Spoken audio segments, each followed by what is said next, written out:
Hi friends, Ollie here. I just wanted to have a little chat while I paint. I was just watching this video from this really awesome YouTuber. Her channel is Let the Fresh Erin, but it's her name Erin, Erin instead of air in, which I love. I love the play on words.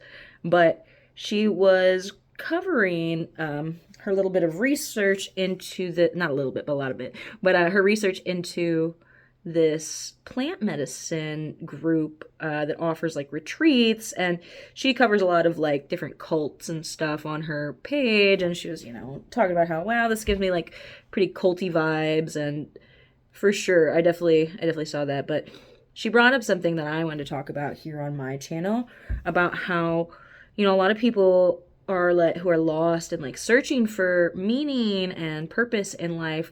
They'll pay like thousands of dollars for these like plant medicine retreats, hoping that it like fixes all their problems. But like the reality is there's nothing in this world that's going to fix all your problems in one day.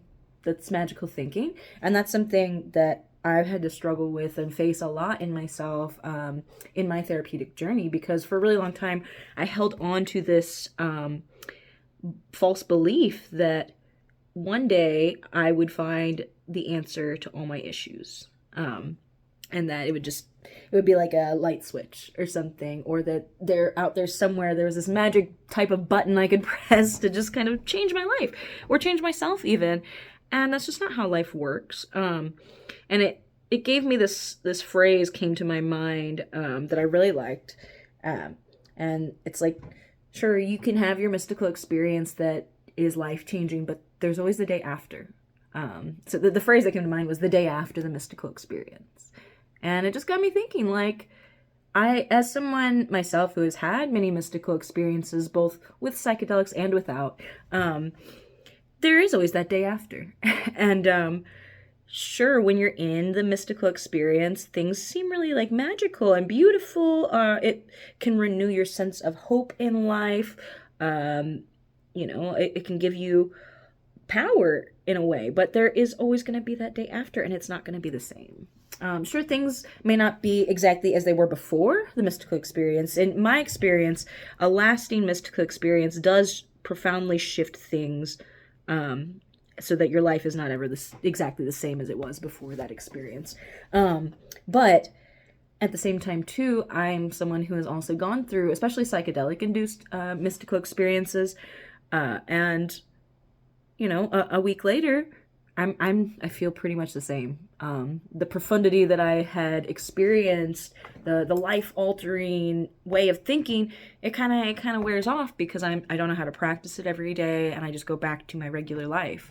Especially with the psychedelics. Now, reaching mystical experiences completely sober is a bit different in my experience, because I had to do the work to get there. I had to do years and years of therapy to get to a point where I could experience for myself this spiritual feeling where I felt like I had released something that was blocking me off in my heart area, in the way I loved people, in my sense of forgiveness, because I was holding on for a really long time to hatred for the people that had abused me. And so, yeah, that one moment did profoundly change my life, where I thanked the people that had hurt me, and I accidentally thanked my mother, who was my first bully and my worst bully. But my life I didn't suddenly become like completely enlightened. It didn't fix my physical health issues. It hasn't made me necessarily like a disciplined person, or slower to anger even. But it has made me, when I come across the same issues that I generally have had throughout life, it helps me kind of give it one more other way of thinking. And like, even I have this video about how I completely like radically altered the way I saw doing the dishes for myself, and I've made it a pleasant experience. Now, it hasn't been pleasant every single time, and even still, months later, there are times where I look at a sink full of dishes and I see the dishwasher is full, and I think, I don't want to fucking do that. But the difference now is that maybe that's what happens when I pass it the first time. But then I pass it the second time and I think, man, I really should do those dishes. And I think, I don't want to. And then I'm like, wait. Why don't I want to? Because I don't want to be thankful that my family has food and that we have clean dishes. And so I like kind of change my perspective and I can motivate myself through that. And so there's no one fix all solution for anything, or for everything rather. Now there are different, aspects of your life where if you are having physical health issues, yeah, going to the doctor is going to help that. It may not happen at the first appointment, but as you continue to go over the years, like your health will probably improve compared to if you'd never gone to the doctor in the first place. But with all things, it's the sentiment that good things take time is true in my opinion. Good lasting things don't just happen overnight and stay. That's the big thing too, because out of, these people I hear about, that have mystical experiences, and I've had some myself, sure, you feel like a completely different person during and maybe even right after, but if you don't leave that mystical experience with a way to integrate it practically into your life, the wisdom you learn there, then it really doesn't mean anything. It's kind of worthless in a sense. Not worthless completely, but like if it's not benefiting you in real life, then really what good is spending $1,000 to go drink ayahuasca in another country? Like, if you're not going to take anything from it, or if you're not going to get like real practical tools to use in the rest of your life, like unless you're gonna live on that compound or whatever drinking ayahuasca forever, like it's not really gonna change your life, not permanently anyways, and it's not going to be a dynamic permanent change either in my experience. Now, I mean, obviously there's always an anomaly, everyone's different, but just generally speaking, for people, changes in habit come from and I've been reading this book called Atomic Habits by James Clear, because two different people recommended it to me, and I'm only like into like chapter 3 or whatever, but he talks about how he makes this visualization, and I really love visual things because I'm a visual learner, but it's 3 rings of circles, right? And the first circle he labels as like identity and inner motivation. And then the second ring or space in between is habits. And then the outermost layer is going to be outcomes and results, And so he said when a lot of people try to make a change in their daily habits, it's coming from that they want these specific results. So it's coming from the outer layer. So it's results-based change where we're saying, okay, I'm not happy with the results I have, so I'm going to change the habit. The reason this isn't lasting, though, is because it's not affecting all the layers. And so in order to create more lasting change in habits within ourselves, they need to come from identity first, from your sense of self, to create that inner motivation, which carries into the habits. And habit changes do result in outcome changes, right? Because if your habit is you wake up every morning and you go for a run, you're going to be in pretty good shape. Whereas opposed to if your habit in the morning is you wake up and eat like a box of donuts, you're going to gain a lot of weight, and so the habits, when we go from a bad habit and we want to change it to a good habit, when we're just basing it on what we want the results to be, a lot of times we're still subconsciously identifying with the opposite of what that good habit is, because we're thinking, well, this is what I usually get, so I'm trying to change it by doing something different. But intrinsically, like, so for example, say you want to start running in the morning, and so you use your willpower and your discipline, and for the first week, you wake up every morning at 5 a.m. and go for a jog. And you're really proud of yourself, and it was really hard to do, but you did it.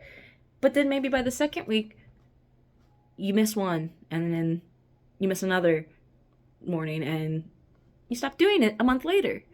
And that's not anything to be ashamed of. That's something that I've seen a lot of people do, and I've done myself, not necessarily with running because I hate running, but like eating healthier or trying to go on walks or whatever. The reason, though, that those don't stick in those kinds of cases is because subconsciously, and I know at least this is true for myself, and this is what he describes in the book, is that subconsciously we identify as someone who doesn't do that good habit. So like with eating well for me, I've been trying really hard to make healthier food choices, but at the end of the day, I realized that subconsciously I identified as a fat ass, as someone who liked to eat junk food. That was just me. That was part of my identity and how I saw myself. And so whenever I would eventually tire of using sheer discipline and willpower to eat salads and, instead of cookies or whatever, it got really tiring and exhausting because it wasn't something that I was internally motivated to change. It was just based on the results because I just wanted to be healthier or lose weight or whatever, your outcome is that you want differently, So how I have personally and practically come to a change that I'm still working on, is that I am trying to consciously shape my identity through a variety of ways, but like through some like affirmations and I am statements, but really just like proving to myself too, after I make that conscious change in identity understanding, then finding ways to prove that it's true to myself. So one of the ways that I've been trying to change is to change my identity into someone who does care about their body, who wants to take care of their body, who wants to be healthy. And so I have been adding in, I am someone who cares for my body into my affirmations and I statements. And then it has helped me find inner motivation to, when I walk past my little 5-pound weights, well, now I want to do like, a couple bicep curls or one of these things. And when I do that, then I say, I'm someone who cares about my body. I'm someone who takes care of my body. I'm someone who is healthy and is whole. And that shapes my subconscious to say these kinds of things about myself and prove it with the physical actions. And so, like I said, I haven't finished this book or anything yet, and I look forward to more tips and tricks about this, but I've already found so much use and merit in his description of habit changing. I don't know if I mentioned the book. It's called Atomic Habits by James Clear. And then also too, he kind of puts it into perspective. It's like when we are trying to break a bad habit, it's really easy to just be like, oh yeah, I don't want to do that today. To just like think it's not going to be a big deal if I skip one day. But really, when we are trying to commit to a change and we fall back on it, a lot of times we subconsciously tell ourselves it's because who I am is someone who can't commit to this or who can't have discipline.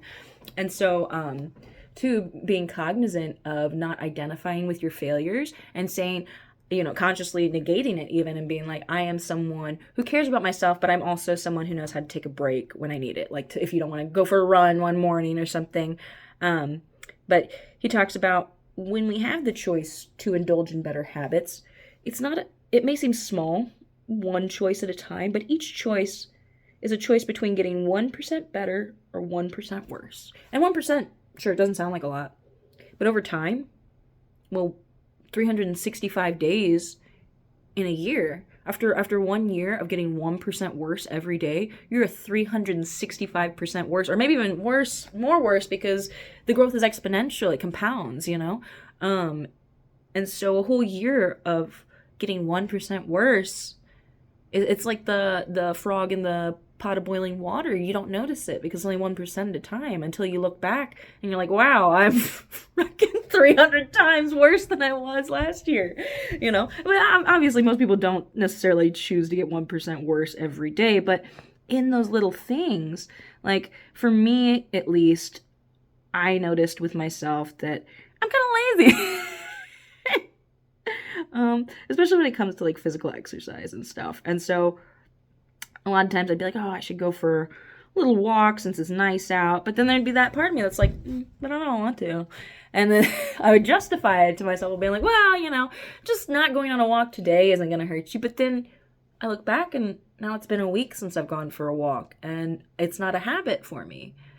So when we give ourselves that kind of special pass, because it doesn't seem like it's going to mean much, well, it actually means a lot more than it just means in that moment because it is compounding. every choice we make to either try to become better or try to ignore getting better. And so, yeah, I just wanted to talk a little bit about that. Becoming better, becoming healed, becoming whole, it's never going to be a one and done thing in a day. There's never going to be one thing that heals you emotionally, spiritually, and physically. Like, that's just not how life works. Even though they're all related, obviously, but like, that's just not how it works. And at least that I know of, people claim it works that way, but what I have seen in life is when people claim to have the cure-all for everything, it's that they're actually just selling you snake oil to get your money.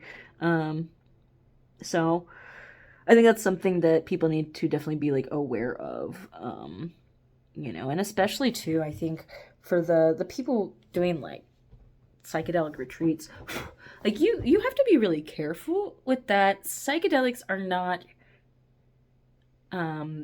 something that will completely heal your mind. And that's coming from someone who has found spiritual relief from psychedelic experience. But I want to say that, like, it took other things too to get there, and the psychedelic experience was merely like looking through a window to see what was outside.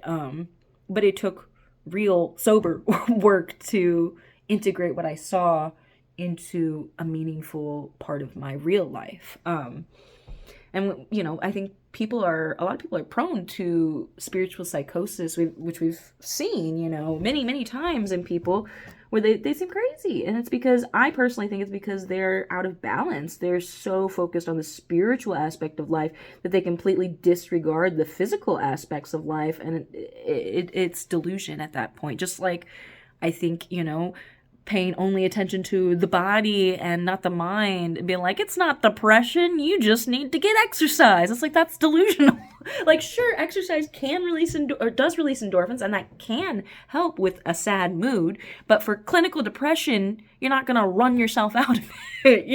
It's delusional to only look at one set of variables when trying to find a solution for human problems, because we're multifaceted. We have bodily needs, and they interplay with our psychological needs, and that interplays with our spiritual needs, our need to believe in something bigger and greater than ourselves and the physical world. That's what I think spirituality really is. But yeah, there's never gonna be a one-size-fits-all solution. And if you go to an ayahuasca retreat thinking that you're going to take psychedelics and you're going to be a completely different person and all your problems are going to be fixed, you're going to be severely disappointed. Or you're going to end up in psychosis because of the disappointment of not being a completely different person, But I just wanted to rant a little bit about that because it's dangerous, I think.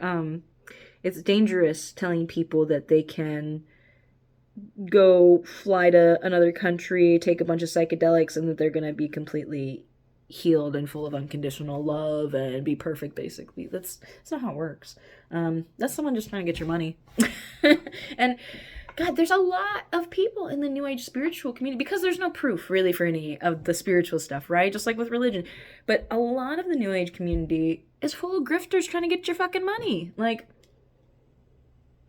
don't get me started. I've been watching a bunch of videos on Teal Swan, who is literally abusive to her inner circle, like mentally and physically, and is borderline cult behaviors with like the free labor type stuff and all that.